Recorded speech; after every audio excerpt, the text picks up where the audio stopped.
Hello everyone, this is Padmanabh Sharma and in this video we will discuss introduction on Indian Contract Act in which we will discuss only the formation of contract. Video start करने से पहले मैं ये बता दूं, इस video में हम ज़्यादा डीप में नहीं जाएंगे। हमारी आने वाली अपकमिंग वीडियोस में हम पूरा डिटेल में पढ़ेंगे। अभी सिर्फ बेसिक ये है कि कॉन्ट्रैक्ट कैसे फॉर्म होता है, हम इस वीडियो में यही देखेंगे।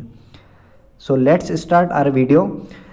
सबसे इम्पॉर्टेंट बात जो है, हमारा जो इंडियन कॉन्ट्रैक्ट एक्ट है वो 1 सितंबर 1872 में इन्फोर्स कराया गया है, जो हमारा कॉन्ट्रैक्ट एक्ट है। फिर कॉन्ट्रैक्ट बनने का जो सबसे पहली चीज़ है वो है ऑफ़र, जो कि सेक्शन 2 क्लॉज ए में डिफाइन करा है कि ऑफर क्या होता है। When one person signifies to another his willingness to do or to abstain from doing anything with a view to obtain the assent of that other to such act or abstinence, he is said to be make a proposal. Example लेते हैं, एक person A है और एक person B है। Person A is showing his willingness to sell his bike to person B in 10,000 rupees. Like जो person A है उसने प्रपोजल दिया, प्रपोजल को ही हम ऑफर भी कहते हैं। पर्सन ए ने प्रपोजल दिया पर्सन बी को कि पर्सन बी, क्या तुम मेरी बाइक 10,000 रुपये में ख़रीदोगे? तो ये जो है इसी को ही हम ऑफ़र कह रहे हैं। पर्सन ए ने ऑफ़र दिया, ऑफ़र यही होता है when person A shows his willingness to sell his bike to person B, यही ऑफ़र कह रहा है, इसी को ऑफ़र कहते हैं हम। फिर आती है एक्सेप्टेंस की बात, जो कि सेक्शन 2 क्लॉज बी में दिया गया है कि when the person to whom the proposal is made signifies his assent thereto the proposal is said to be accepted.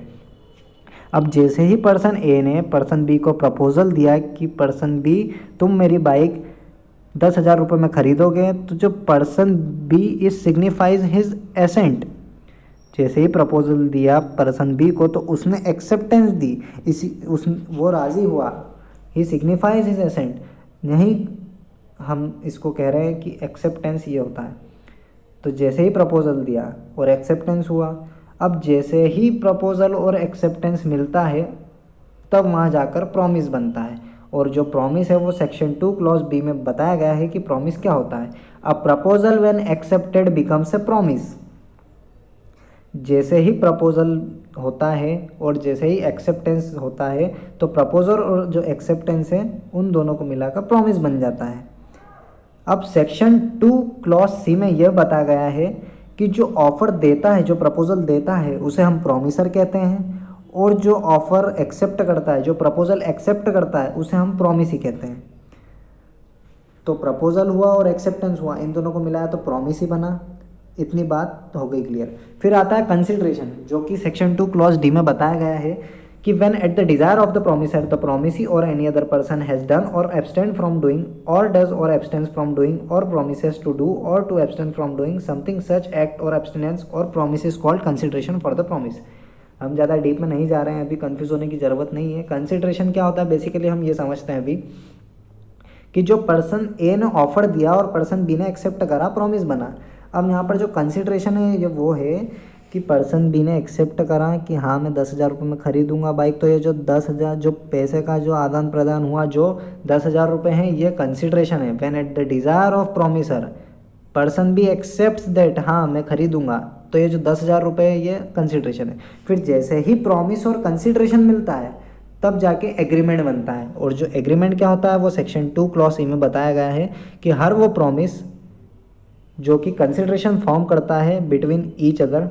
Like यहाँ पर कंसिडरेशन क्या है, पर्सन हर वो प्रॉमिस, देखो जो पर्सन ए है उसके लिए कंसिडरेशन क्या है, ये 10,000 रुपये है, और पर्सन बी है उसके लिए कंसिडरेशन क्या है, ये बाइक।